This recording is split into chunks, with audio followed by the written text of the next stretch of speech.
Intinya, karena tadi kelompok kan sudah menyampaikan, paparannya sudah ada, gambarnya juga sudah ada. Nanti yang akan secara praktikalnya gitu ya, yang berkaitan dengan obstetri di bagian kalau pelvis itu kan satu struktur anatomi begitu ya, yang terdiri dari gabungan tulang kan intinya begitu ya. Gitu. Kalau dibagi besarnya tadi ada berapa bagian pelvis? Jawab Ibu dua. Ada dua. Ya, ada apa saja? Pelvis apa dan apa? Izin menjawab Ibu, pelvis minor, pelvis mayor Ibu. Oke, bagus sekali. Pelvis mayor dan minor ya, Amel Gavara ya. Nah, untuk pelvis mayor minor ada pengistilahan lain ya. Tadi di kelompok sampaikan bisa dikatakan juga pelvis mayor itu sebagai false pelvis gitu ya. Pelvis minor itu true pelvis. Kenapa kok istilahnya ada false, ada true gitu ya? False itu kan seperti palsu gitu kan.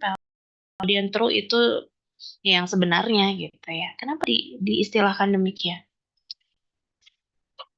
Untuk yang pelvis mayor, kenapa disebut dengan pelvis? Karena fungsinya itu hanya sebagai penyokong atau mungkin tadi sudah disebutkan di PowerPoint bahwa pelvis mayor ini tidak banyak pentingnya dalam obstetrik. Kemudian untuk yang true pelvis atau pelvis minor ini banyak pentingnya karena menjadi jalan atau saluran sebagai proses dari persalinan atau keluarnya janin dari rahim ibu. Mungkin seperti itu, Ibu.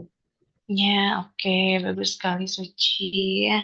Jadi tadi ya sudah dibahas oleh kelompok, makanya kenapa tadi juga membahas organ apa sih yang berkaitan dengan pelvis tadi gitu ya.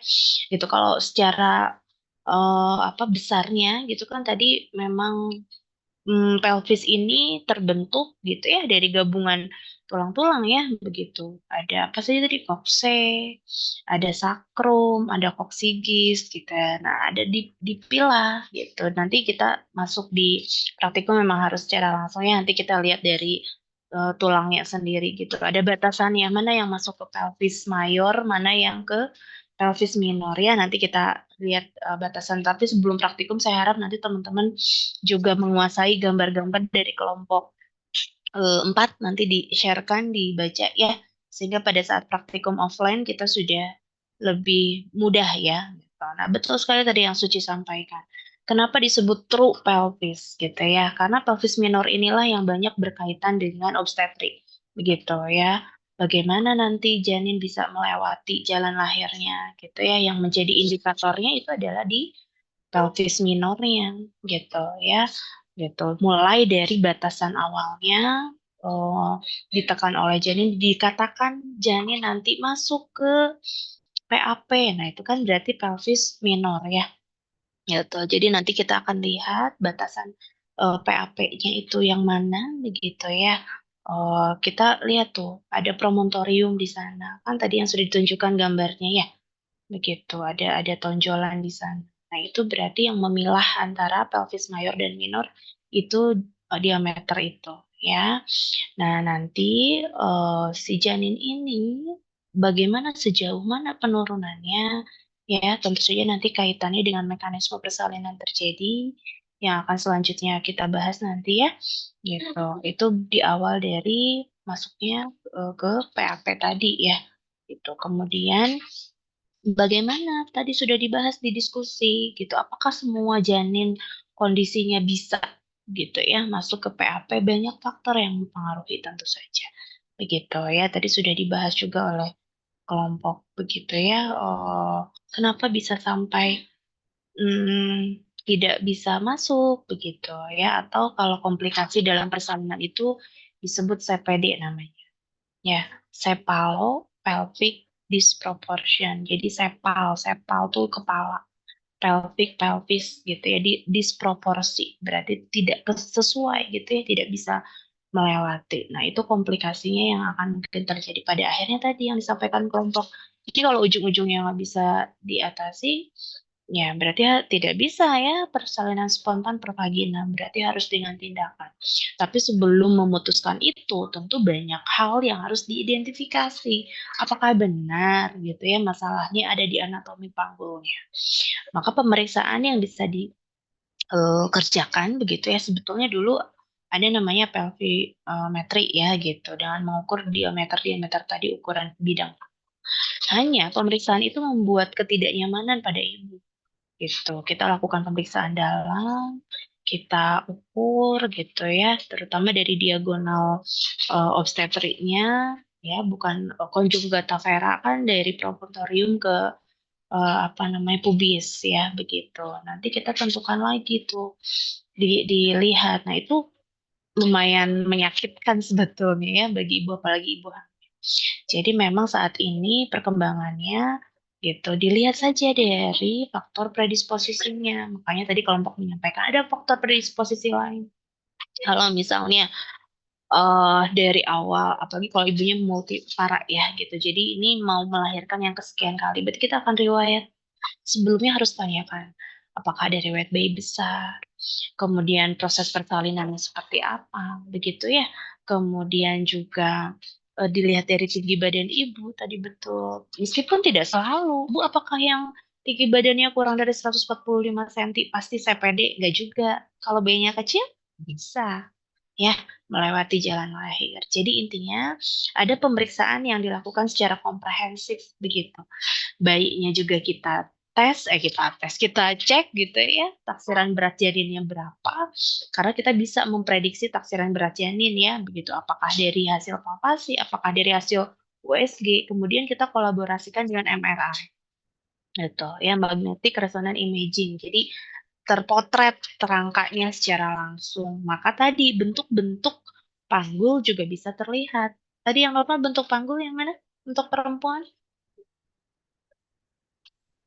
Izin ibu yang ginekoid. Izin ibu ginekoid. Iya, betul sekali, ginekoid ya, gitu. Ada beberapa persen, tidak banyak tapi ya, gitu, yang mengarah ke seperti android gitu ya, yang sangat jarang platypeloid itu jarang ya, gitu. Android karena seperti laki-laki gitu ya. Nah, itu tidak banyak dan itu pun sebetulnya masih bisa provaginam ketika memang kondisi janinnya tidak besar. Tapi yang paling sesuai ya dengan bentuk ginekoid pada perempuan tadi. Ya, begitu. Itu ya, itu tambahan dari saya. Selebihnya tadi sudah disampaikan oleh kelompok. Jadi setelah ini nanti sebelum kita ketemu offline di kelas, ya PR teman-teman adalah baca ya dari apa yang sudah tadi dipelajari, gambar-gambarnya, dipahami penampangnya. Tadi kelompok sudah sangat baik menampilkan penampang gambar yang memilah mana yang pelvis mayor, mana yang minor ya sudah diwarnai. Nah, nanti tinggal dibedakan mana yang PAP. Jadi urutannya di pelvis minor itu mulai dari PAP, pintu atas panggul, pintu tengah panggul, dan pintu bawah panggul akhirnya yang membuat mekanisme persalinan itu bisa terjadi, bayi bisa lahir. Nah, kemudian bagaimana penurunan atau engagement tadi itu juga ditentukan oleh paritas ibu ya. Gitu. Jadi pada primipara itu biasanya untuk engagement itu bisa terjadi sebelum persalinan gitu ya. Kalau pada karena memang si anak ini dia butuh adaptasi untuk mencari atau tadi ya kalau mekanisme dari akhir kehamilan yang membuat lunaknya atau apa elastisitas panggul itu terjadi begitu ya, karena memang itu proses perubahan fisiologinya. Tapi ketika memang dia sudah pernah ada riwayat melahirkan sebelumnya gitu ya, maka proses membukanya serviks itu akan sinergi dengan turunnya kepala menjelang persalinan. Makanya yang multiparama lebih lambat turunnya gitu. Karena memang sebelumnya juga sudah pernah terlewati oleh jalan lahir, tinggal nunggu kontraksi saja ibaratnya begitu. Tapi kalau yang primi karena belum pernah, dia belum tahu jalan si passenger ini, dia harus mencari jalannya gitu kan ya, maka dia akan turun lebih dulu gitu. Biasanya di minggu ke-36 udah terjadi tuh engagement-nya. Begitu ya. Nah, itu juga bisa menjadi indikator. Jadi kalau pada primi udah 36 minggu kok kepalanya belum turun-turun, kalau kita raba kok masih ada di atas gitu ya, kalau kita palpasi begitu. Nah, itu harus lebih komprehensif lagi untuk men-screening terjadinya CPD tadi.